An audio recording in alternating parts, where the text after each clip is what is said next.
दोस्तों आज फिर से मैं आप लोगों के लिए चुड़ैल का दुपट्टा पार्ट 19 लेकर आ चुका हूँ। ये पार्ट बहुत ही डरावने और खूंखार होने वाली है। तो दोस्तों मैं आप लोगों को एक ही रिक्वेस्ट करूंगा कि अगर आप इस चैनल पर न्यू हो तो चैनल को सब्सक्राइब करके बेल आइकन ऑन कर दीजिए और कहानी अंत तक सुनिए। दोस्तों चलिए कहानी की दुनिया में खो जाते हैं। चुड़ैल का दुपट्टा पार्ट 19। पहरेदार दैत्य अंगक्ष अपनी जगह किसी और दैत्य को खड़ा कर रमन व राजकुमारी अवनी को लेकर राज्य में अंदर प्रवेश करता है। अंदर का विराकल नजारा देख रमन और अवनी सहम जाते हैं, डर जाते हैं। हवा में चारों तरफ भयंकर सी चुड़ैलें घूम रही थी। सर कटे भूत टहल रहे थे। सिंह वाले दांत बाहर वाले पिशाच घूम रहे थे। कई जानवर मरे पड़े थे। चारों तरफ खून फैला हुआ था। कहीं धर पड़े थे तो कहीं अतड़ियां निकली पड़ी थी। सारे के सारे दैत्य हुंकार से भरे हुए रमन और अवनी को देख रहे थे। रमन धीरे से अवनी से बोला, तुम तो आ चुकी हो ना पहले यहाँ। अवनी बोलते, अंदर नहीं आई थी, बाहर से इस अंगक्ष ने लौटा दिया था। तुमने इसे बातों में लगा लिया, वरना ये किसी को घूमने नहीं देता। अंदर बहुत सा विभत्य है।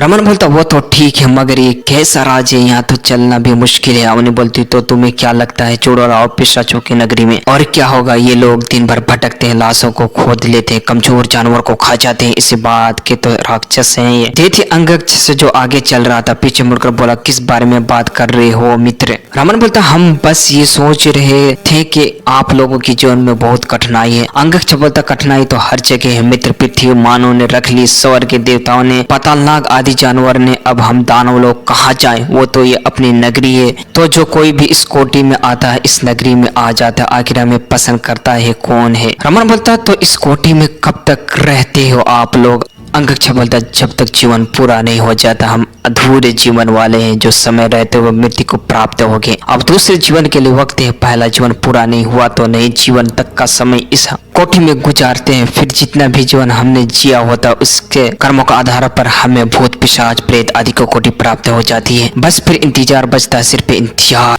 रमन बोलता, सब कुछ निर्धारित है मतलब? अंगक्ष बोलता, हाँ बिल्कुल। सामने महल में आगे आगे अंगक्ष और पीछे पीछे रमन व अवनी प्रवेश हो जाते हैं। राज दरबार के दरवाजे पर अंगक्ष कहता है, मित्र तुम यही रुको, मैं रानी से आज्ञा लेकर आता हूँ। रमन और अवनी वहीं रुक जाते हैं। अंगक्ष राज दरबार में प्रवेश करता है और रानी का अभिवादन करता है। रानी बोलती है, अंगक्ष कैसे आना हुआ तुम्हारा? अंगक्ष बोलता, महारानी आपसे मिलने एक मानव और एक लड़की आए हैं। मानव दिल का बहुत अच्छा और नेक है। मैं व्यक्तिगत अनुरोध करना चाहता हूँ कि आप इससे मिलिए और उसके प्रयत्न को पूरा करने की कृपा करें। रानी बोलती, अंगक्ष इतने सालों में तुम्हारी कार्यशैली में कभी हमें कोई भी कमी नजर नहीं आई। तुम अपने कर्तव्य से कभी नहीं चुके। अगर तुम उस मानव की सिफारिश कर रहे हो तो निश्चित ही वो देखने योग्य है। हमसे उसकी जो मदद हो सके हम करेंगे, बुलाओ उसे। अंगक्ष खुश होकर अभिवादन करता हुआ बाहर निकल जाता। बाहर आकर रमन से कहता है कि चलो तुम लोगों को रानी ने बुलाया है। आगे आगे अंगक्ष और पीछे पीछे रमन अवनी ने राज दरबार में प्रवेश किया। तीनों ने सर झुकाए हुए थे। अंगक्ष ने अभिवादन किया तो रमन और अवनी ने भी किया। रानी बोलती, कौन हो तुम मानव और तुम्हारे यहाँ आने का क्या